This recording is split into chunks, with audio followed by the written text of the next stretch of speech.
പാലോട് രവിക്ക് പിന്നാലെ 10-ലധികം DCC അധ്യക്ഷന്മാരുടെ സ്ഥാനം തെറിക്കുമെന്ന സൂചന. KPCC ജനറൽ സെക്രട്ടറിമാരിൽ പകുതിയിലധികം പേരെയും ഒഴിവാക്കും. KPCC പുനഃസംഘടനാ ചർച്ചകൾ പൂർത്തിയാക്കി നേതാക്കൾ ഈ ആഴ്ച തന്നെ ദില്ലിയിലേക്ക് പോകുമെന്നാണ് വിവരം. സമ്പൂർണമായ പുനഃസംഘടന ഉണ്ടാകില്ല. KPCC ഭാരവാഹികളെ പൂർണ്ണമായി മാറ്റില്ല.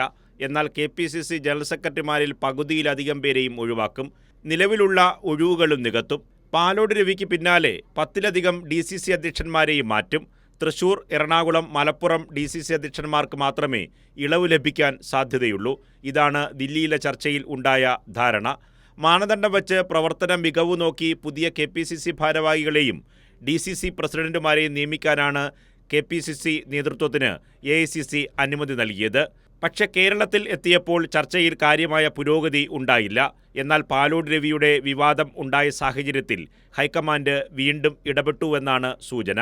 വഴിമുട്ടിയ ചർച്ചകൾ അടുത്ത ദിവസങ്ങളിൽ പുനരാരംഭിക്കുമെന്നാണ് വിവരം. മുതിർന്ന നേതാക്കളുമായി VD സതീശനും സണ്ണി ജോസഫും ചർച്ചകൾ നടത്തും. ഇവർ നിർദ്ദേശിക്കുന്ന പേരുകൾ കൂടി ഉൾപ്പെടുത്തിയാകും സാധ്യതാ പട്ടിക ഹൈക്കമാൻഡിന് കൈമാറുക.